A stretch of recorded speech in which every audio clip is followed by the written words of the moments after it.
I'm NASA's Dan Hewitt, and I am taking you behind the scenes of a Soyuz landing. That's a spaceship. It was just in space, like 20 minutes ago. Let's go check it out. Flashback initiation in 3, 2, 1.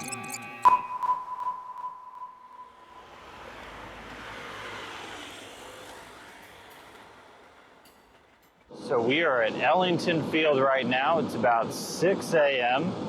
and it's departure day. Getting ready to go pick up Tim Kopra from Kazakhstan right after he comes back from space.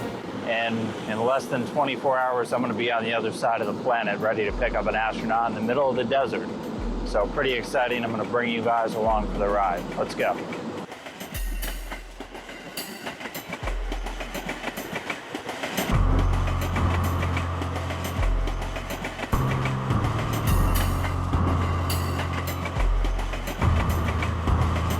So we are now in Canada.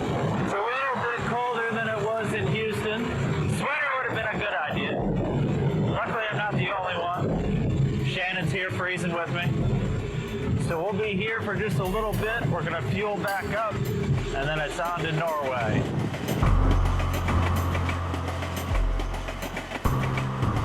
So right now we're flying over Greenland, and it is absolutely stunning outside.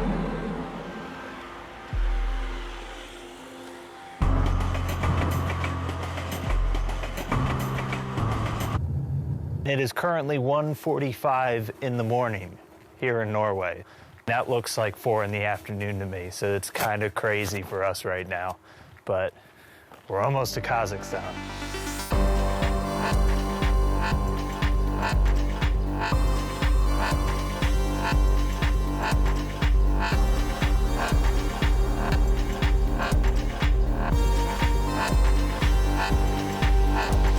After just about 19 hours of travel, 2 stops in other countries, I don't even know how many time zones, we are now in Kazakhstan. Yes. Now we just gotta wait for the crew to show up too.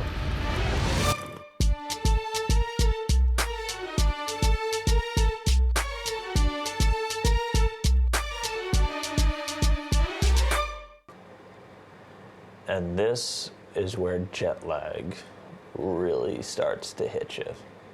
It's landing day and I'm up and it's just after 4:30 in the morning, probably about 4 hours before I should be waking up right now.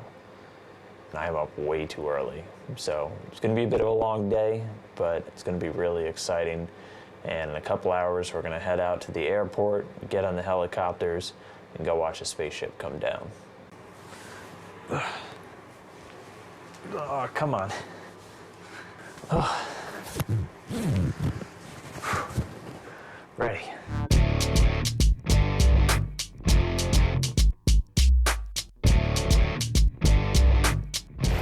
We are now back at the Karaganda airport. About half of the NASA team came here about 2 hours before us, and they loaded up. They went out in the first wave, and we're gonna go get on ours and be right behind them.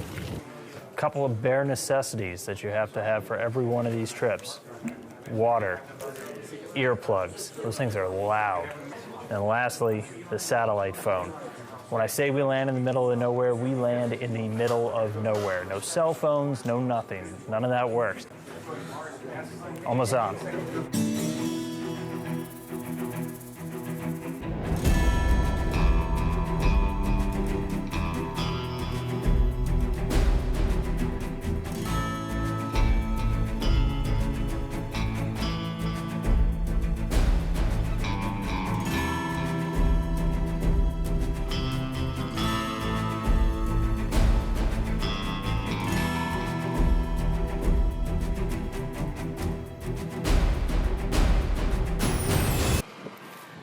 As you can see, there's a very good reason why we land in Kazakhstan.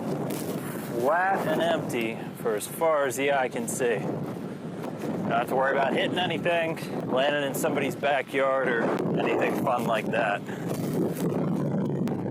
There is a non-trivial amount of what I can only assume is horse poop. So Making my way very carefully.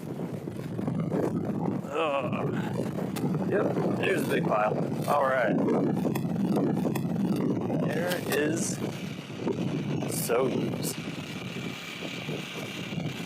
This is a spaceship, ladies and gentlemen. Let's go join the team.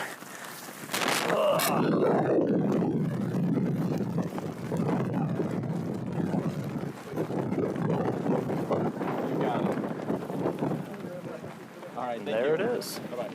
It looks like Yuri's already out. And up next is Tim Peake. So again, at this point, they're pulling the crew members out one by one. And there we go, there's Tim. Two of the three out of the capsule now. Here we go. Tim Copra.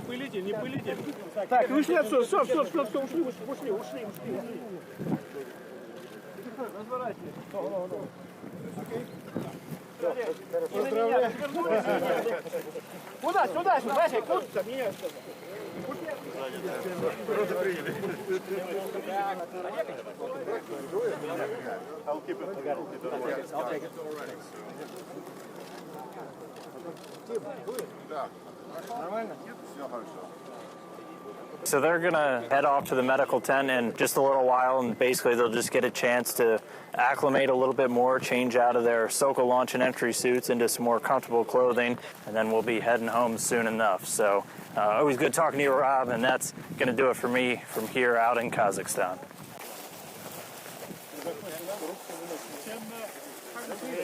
Outstanding.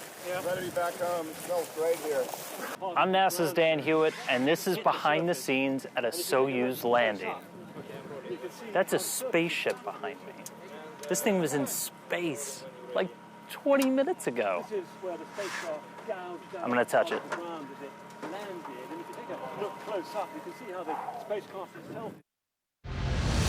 As you can see, I've changed into my very fashionable blue NASA flight suit. Always makes me feel like an astronaut whenever I get to wear this. Everybody in the helicopters wears one. Not always the most comfortable thing in the world, but definitely very cool to wear. More pockets than you could ever kind of want. I usually find things from like 4 months ago every time I wear it again for the first time.